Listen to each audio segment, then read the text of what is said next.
নমস্কার, কেমন আছেন সবাই? আবার একটি নতুন ব্লগে আপনাদের সকলকে স্বাগত জানাই। আজকে আমি পটল দিয়ে একটা নতুন রেসিপি বানাবো। সেটা হচ্ছে পটলের ভর্তা। আপনারা সবাই নিশ্চয়ই এতদিন পটলের রসা বা পটল আলুর তরকারি বা পটল পোস্ত বা সবজি, মিক্স সবজি বা ঝোলে পটল দিয়ে খেয়েছেন। ভর্তা হয়তো অনেকে খেয়েছেন, বাট আমি একটু ঘরোয়া উপকরণ দিয়ে ইউনিকভাবে এই ভর্তাটা বানাবার চেষ্টা করব। তার জন্য কি নিয়েছি? আমি নিয়েছি কুচনো পেঁয়াজ, 500 মতন পটল নিয়েছি, তার জন্য পরিমাণ মতো আমি পেঁয়াজ দিয়েছি, ছোট পেঁয়াজ 3টে। এখানে রসুন কুচিয়ে নিয়েছি কিছুটা, কাঁচা লঙ্কা কুচিয়ে নিয়েছি, যে যেরকম ঝাল খাবেন সেই পরিমাণ মতো দিতে পারেন। এখানে একটু কাশ্মীরি লঙ্কার গুঁড়ো নিয়েছি, একটু হলুদ গুঁড়ো, কালো জিরে, আর নুন নিয়েছি 2 রকম, নর্মাল নুন এবং কালো নুন মানে বিট নুন। ফোড়ন দেওয়ার জন্য থাকছে একটি শুকনো লঙ্কা আর সর্ষের তেল। আমরা এই পটলটাকে কিভাবে কাটবো সেটা বলে দিই। পটলটাকে যেভাবে খোসা সমেতি ভাজার মতো আমরা কাটি, দুপাশের দুটো অংশ বাদ দিয়ে ভাজার মতো যেমন লম্বা করে কাটি, সেটা কেটে মাঝখান দিয়ে একটা করে ফালি দেব। তাতে কি তাড়াতাড়ি করে পটলটা সেদ্ধ হয়ে যাবে। তো আমি আপাতত পটলটা কেটে নিই, কেটে কিভাবে সেদ্ধ করতে দিচ্ছি বা কিভাবে কেটেছি সেটা আপনাদেরকে দেখাচ্ছি। তো আমি এখানে একটা কড়াই নিয়ে নিলাম। এবার দেখুন পটলগুলোকে আমি কিভাবে কেটেছি। এইভাবে এই 4 টুকরো করেছি, একটা পটলকে 4 টুকরো করেছি। তো আমি সব পটলগুলোকে এখানে এইভাবে দিয়ে দিলাম কড়াইতে। এই দেখুন পটলগুলো দিয়ে দিয়েছি। এবার আমি জল দেব, কিন্তু জল বেশি দেব না, জল বেশি মাপে দেব না, জলটা আপনারা কম করে দেবেন, নাহলে পটলটা ভেপে ঢাকনাটা খুলে হয়ে যাবে। আমি এই অল্প 1.5 কাপের মতন জল দিলাম, 1.5 কাপের মতন জল দিলাম। এবার এই পটলটাকে আমি সেদ্ধ করতে দেবো। একটু পটলটা সেদ্ধ হয়ে আসুক, তারপর আপনাদের দেখাচ্ছি যে কিভাবে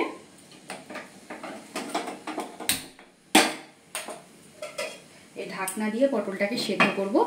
তারপর আপনাদের দেখাবো কিভাবে পটলটা। দেখুন আমার এটা ভালো মতন বয়েলড হয়ে গেছে। এই দেখুন মোটামুটি ভালো মতন বয়েলড হয়ে গেছে। এই দেখুন কেটে যাচ্ছে। এবার আমি এটাকে ছেঁকে নেব, ছেঁকে একটু ঠান্ডা করে এটাকে ভালো করে পেস্ট করে নেব, নিয়ে তারপর এটাকে করব। তো আমি এটাকে একটু ছেঁকে নিই আগে।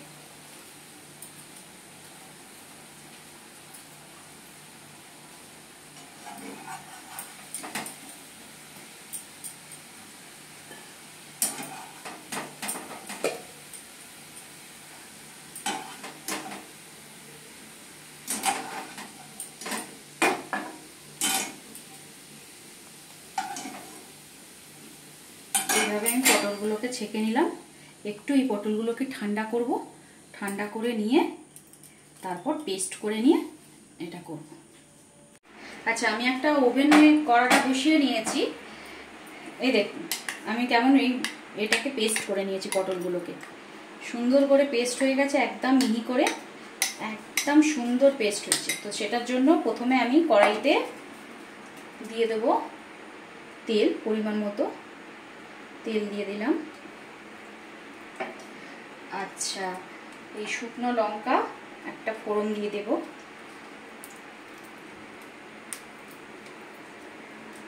একটা শুকনো লঙ্কাকে ফাটিয়ে ফোড়ন দিয়ে দিলাম।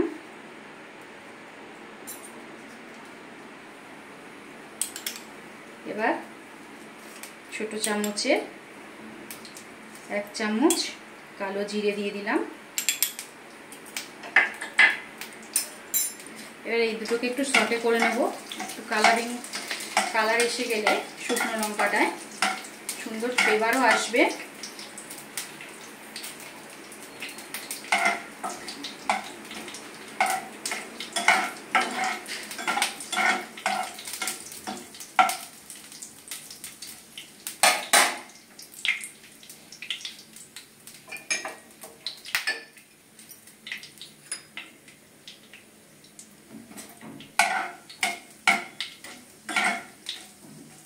এই দেখুন শুকনো লঙ্কাটা কালার এসে গেছে। এবার আমি এর উপর রসুন কুচিগুলো দিয়ে দেব।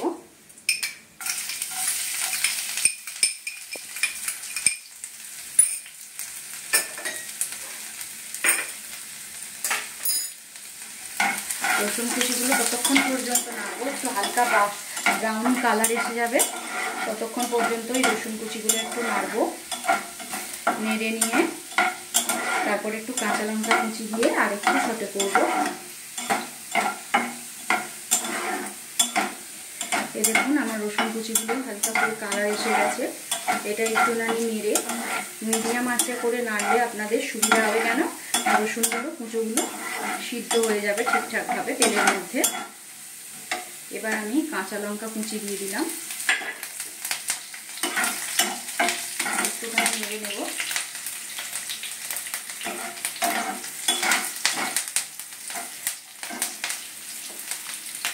এবার এর উপর আমি কুচনো পেঁয়াজ কিছুটা দিয়ে দিলাম।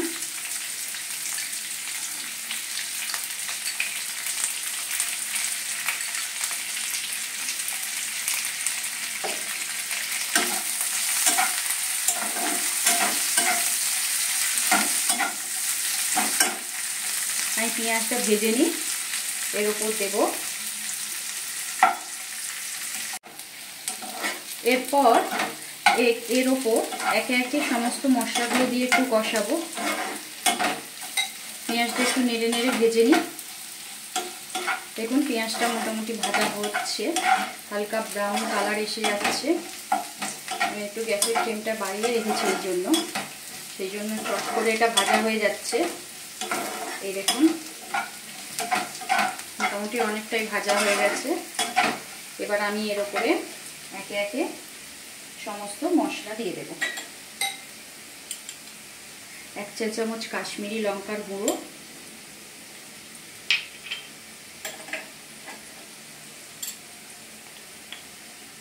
1 চা চামচ হলুদ গুঁড়ো,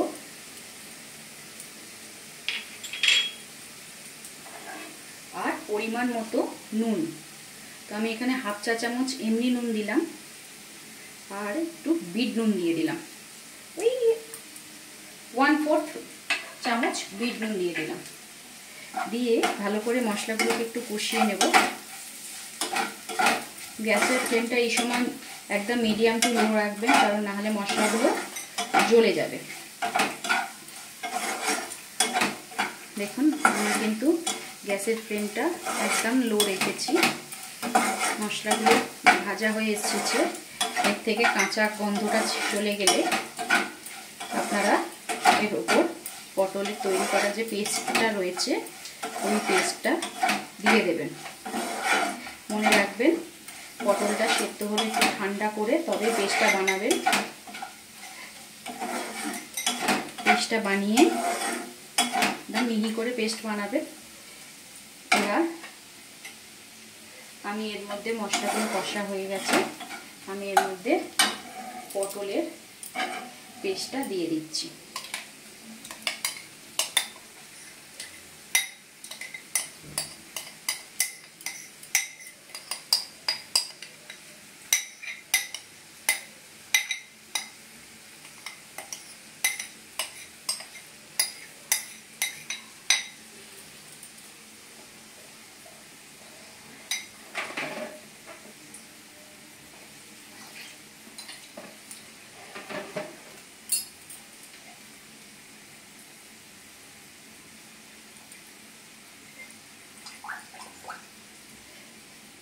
আমি বাটিটা ধুয়ে একটু জলটাও দিয়ে দিলাম, অল্প করে সামান্য 2 চামচের মতন জল নিয়ে জাস্ট পটলের পেস্টটা যেটা লেগেছিল সেটাতে আমি দিয়ে দিলাম। আপনারা কিন্তু এই সময় গ্যাসের ফ্লেমটা একটু হাই রাখবেন, যাতে দিয়ে ভালো করে মশলাগুলো মিশিয়ে নেবেন। এরপর দেখবেন একটু হয়তো ছেটকাবে গায়েতে, আপনারা একটু সাবধানে করবেন। জলটা যতক্ষণ না শুকনো হচ্ছে একটু পেস্টটা ছিটকাবে। এটাকে ভালো করে নেড়ে নেড়ে জলটাকে শুকনো করে নিই।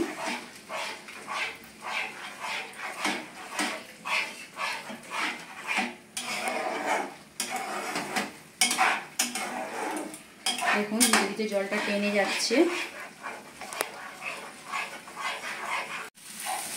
দেখুন এটা নাড়তে নাড়তে কেমন শুকনো শুকনো হয়ে যাচ্ছে।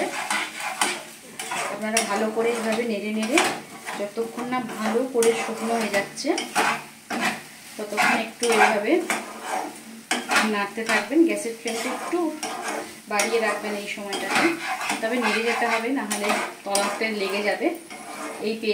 এই রেসিপিটা আমি প্রথমবার ঘরে করে খেয়েছি, আমার খুব ভালো লেগেছে এবং আমার ফ্যামিলির সবারই খুব ভালো লেগেছে, তাই ভাবলাম আপনাদের সঙ্গে একটু শেয়ার করে দেখি। এটা এমন কিছু ব্যাপার নয়, খুবই কম সময়ে করা যাবে এবং খুবই কম উপকরণ দিয়ে, আপনারা নিশ্চয়ই দেখতেও পাচ্ছেন। দেখুন কিভাবে হয়ে এসেছে। এটার সঙ্গে গরম ভাত জাস্ট অসাধারণ অসাধারণ লাগবে। গরম ভাতে এইরকম ভর্তা, যে কোনো ভর্তাই গরম ভাত দিয়ে দারুণ লাগে। দেখুন কেমন হলো, আপনারা করে অবশ্যই কমেন্টে জানাবেন আপনারা কেমনভাবে এটা পরিবেশন করবেন, কেমন লেগেছে আপনাদের এটা রান্না করার পর রেসিপিটা অবশ্যই কমেন্টে জানাবেন। আপনাদের একটা কমেন্ট আমাকে অনেক বেশি ইন্সপায়ার করবে পরের ভিডিওগুলো বানাতে। দেখুন এটা একদম শুকনো শুকনো হয়ে এসেছে, আরও একটু শুকনো হবে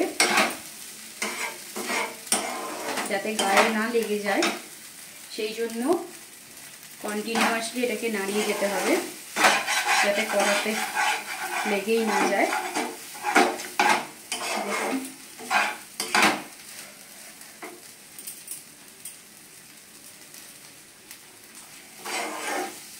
আমি কিন্তু এটাকে কন্টিনিউয়াসলি নেড়ে যাচ্ছি যাতে এটা তাড়াতাড়ি শক্ত হয়ে যায় এবং তলায় না লেগে যায়।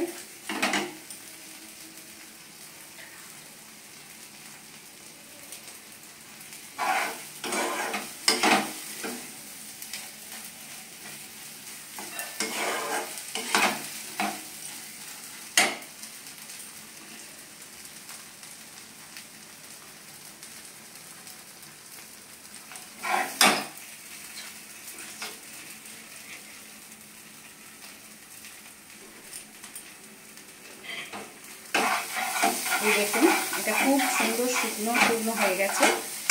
এবার এটা সার্ভের জন্য তৈরি।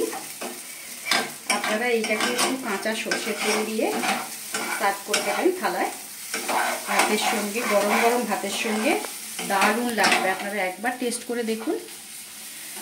ঠিক আছে, আমি গ্যাসের ফ্লেমটা অফ করে দিলাম। আমার ভর্তা রেডি। কেমন হয়েছে অবশ্যই জানাবেন। দেখা হচ্ছে পরের একটি ভিডিওতে। নমস্কার।